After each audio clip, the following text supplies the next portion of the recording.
Hi எல்லாருக்கும் வணக்கம். Welcome to டக்கர் சமையல். இன்னைக்கு இந்த வீடியோவில் காய்கறி எதுவும் இல்லாமல் கேரளா ஸ்டைலில் மோர் குழம்பு எப்படி செய்யறங்கிறத பார்க்கலாம்.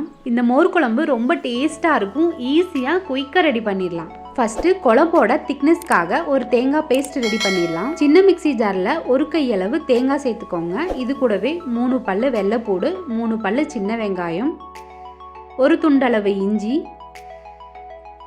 2 பச்சை மிளகா, ஒரு ஸ்பூன் ஜீரகம், இது எல்லாத்தையும் சேர்த்து நல்லா நைஸாக அரைச்சி எடுத்துக்கோங்க.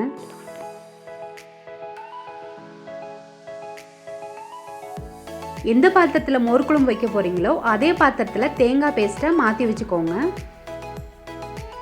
தண்ணி ஊற்றி ஜார் அலசிட்டு அந்த தண்ணியும் இதில் சேர்த்துக்கோங்க. அடுத்து 1 கப் அளவு தயிர் எடுத்துக்கலாம். இதை பெரிய மிக்சி ஜாரில் சேர்த்து நல்லா அரைச்சி மோர் எடுத்துக்கலாம். உங்ககிட்ட மோராகவே இருந்தாலும் அப்படியே எடுத்து யூஸ் பண்ணிக்கோங்க. மோர் அடிக்கும் போது தண்ணி ஊற்றாமலே அடித்து எடுத்துக்கோங்க. குழம்போட திக்னஸ் பார்த்துட்டு பின்னாடி தேவையான அளவு தண்ணி ஊற்றிக்கலாம். பாருங்க, நல்லா திக்கான மோர் கிடச்சிருச்சு. இப்போ இதையும் அதே பாத்திரத்தில் ஊற்றிடலாம்.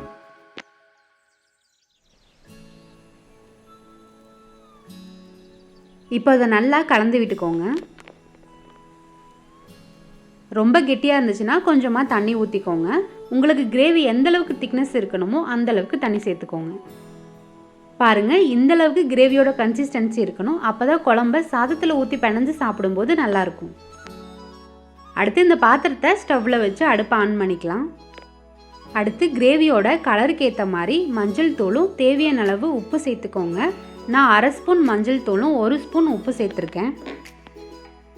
நீங்கள் வீடியோவில் பார்க்குற குழம்போட அளவு 3லேருந்து 4 பேர் வரைக்கும் நல்லா தாராளமாக சாப்பிட்லாம். நீங்கள் எத்தனை பேர் இருக்கீங்களோ அதுக்கேற்ற மாதிரி பொருட்களோட அளவுகள்லாம் அதிகப்படுத்தி சேர்த்துக்கோங்க. குழம்பு கொதிக்கக்கூடாது. நல்லா சூடாகி மேலே நுரக்கட்டுற அளவுக்கு வந்தால் போதும். பாருங்கள், இந்த அளவுக்கு வந்ததும் அடுப்பு ஆஃப் பண்ணிவிட்டு இதுக்கு ஒரு தாளிப்பு கொடுத்துடலாம். கடை சூடானது கொஞ்சமாக சமையல் எண்ணெய் ஊற்றிட்டு எண்ணெய் காஞ்சதோ 1/2 ஸ்பூன் கடுகு, 1/2 ஸ்பூன் உளுந்தம்பருப்பு, 1/2 ஸ்பூன் வெந்தயம், 4 குண்டு மிளகாய், 2 கொத்து கருவேப்பிலை சேர்த்து ஃப்ரை ஆனதும் 4-5 சின்ன வெங்காயத்தை பொடியாக கட் பண்ணிவிட்டு சேர்த்துக்கோங்க. சின்ன வெங்காயத்துக்கு பதிலாக பெரிய வெங்காயமும் சேர்க்கலாம். சின்ன சின்னதாக க்யூபாக கட் பண்ணி சேர்த்துக்கோங்க. வெங்காயம் நல்லா பொன்னிறம் ஆகிற வரைக்கும் ஃப்ரை ஆகணும்.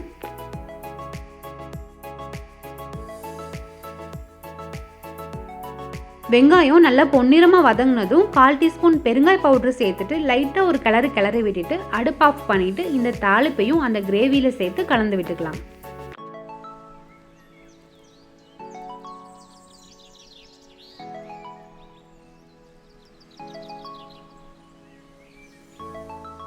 அவ்வளோதாங்க, கிரேவியில் தாளிப்பு நல்லா மிக்ஸ் ஆகிற அளவுக்கு கலந்து விட்டுட்டு மூடி வச்சிருங்க. சூடு ஆறுனதும் எடுத்து சர்வ் பண்ணிக்கோங்க. இந்த மோர் குழம்புல காய்கறிகள் சேர்க்குற மாதிரி இருந்துச்சுன்னா வெள்ளை பூசணிக்காய், வெள்ளரிக்காய், இந்த மாதிரி நீர்க்காய்களும் சேர்க்கலாம். வெண்டைக்காய், கத்திரிக்காய், இந்த காய்களுமே சேர்க்கலாம். ரொம்பவே சூப்பராக இருக்கும். அவ்வளோதாங்க, டக்கர் சமையலின் டக்கரான கேரளா ஸ்டைல் மோர் குழம்பு ஈஸியாக குயிக்காக ரெடி பண்ணியாச்சு. இதை நீங்களும் உங்கள் வீட்டில் ட்ரை பண்ணி பார்த்துட்டு எப்படி இருக்குன்னு மறக்காமல் கமெண்ட் பண்ணுங்கள். இந்த வீடியோ உங்களுக்கு யூஸ்ஃபுல்லாக இருந்துச்சுன்னா லைக் பண்ணுங்கள், உங்கள் ஃப்ரெண்ட்ஸுக்கும் ஷேர் பண்ணுங்கள். நம்ம சேனலையும் சப்ஸ்கிரைப் பண்ண மறந்துடாதீங்க. தேங்க்யூ.